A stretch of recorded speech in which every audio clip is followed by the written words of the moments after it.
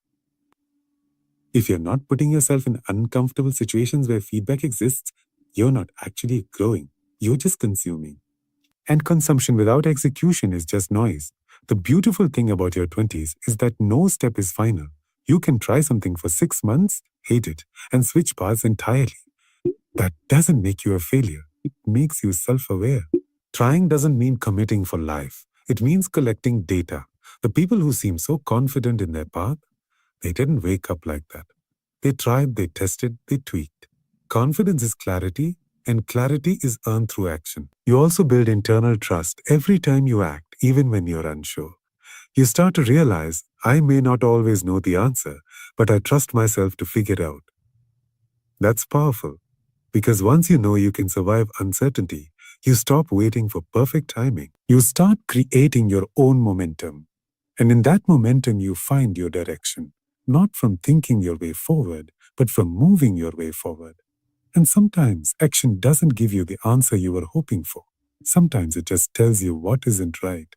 But even that is progress. Even that is clarity. If something doesn't feel right after trying it, great, now you know. You've narrowed the field. That's still a win. Because the goal isn't to get it perfect. The goal is to stop standing still. We spend a lot of our 20s chasing external markers of success.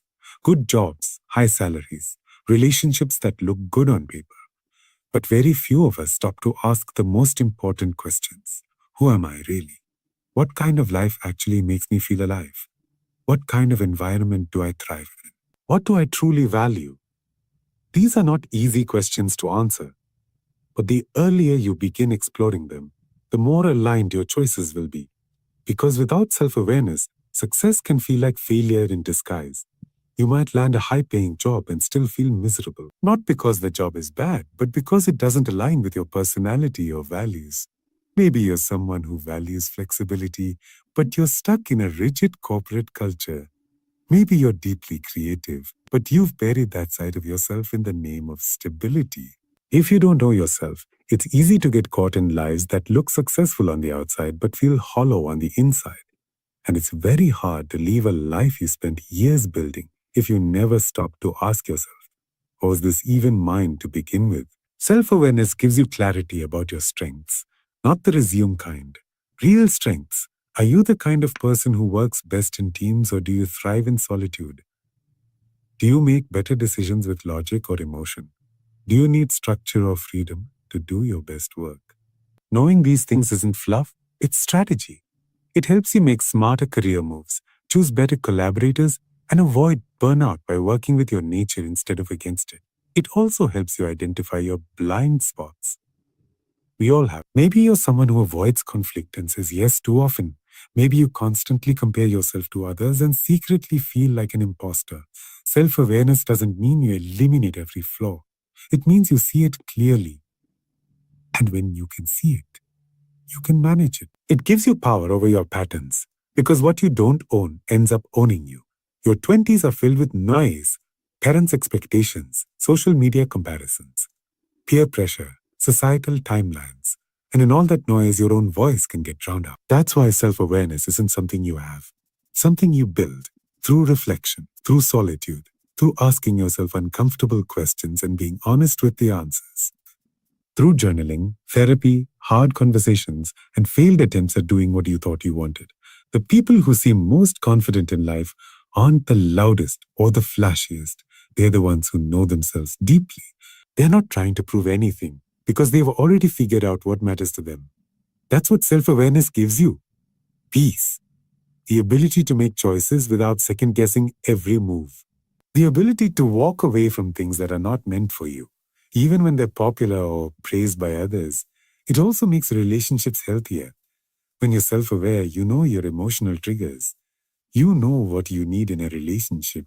You know how to communicate it. You're less reactive and more intentional. You stop expecting people to complete you and instead start building connections based on compatibility, not dependency. And that's how real, lasting relationships begin, romantic or other. Most people spend years trying to fix their environment. Real change begins with knowing themselves. Because once you truly understand yourself, every part of life becomes easier. Not because life gets easier, but because you're not constantly fighting yourself. And that internal alignment becomes the compass that guides everything else. We're taught to chase titles, degrees, certifications, company names. From school to college, we're conditioned to believe that success lives inside a CV, that a strong resume is the ultimate measure of progress. But here's what no one tells you. Resumes open doors, habits build lives. The person you become in your 20s has less to do with your job title and more to do with the habits you build when no one is watching. It's tempting to focus only on the next achievement, the next raise, the next opportunity, the next award you can add to your LinkedIn profile.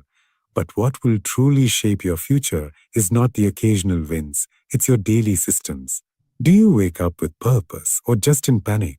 Do you know how to manage your time, your health, your mind? These invisible routines are what create the visible results people admire later. You can't control every opportunity that comes your way, but you can control how disciplined you are with your goals. You can't predict when you'll get your dream job, but you can make it a habit to learn something new every week. You may not know who you'll marry or where you'll live 5 years from now, but you can make it a habit to check in with yourself regularly and stay emotionally grounded. Habits give you control in an uncertain world. The truth is, resumes can expire.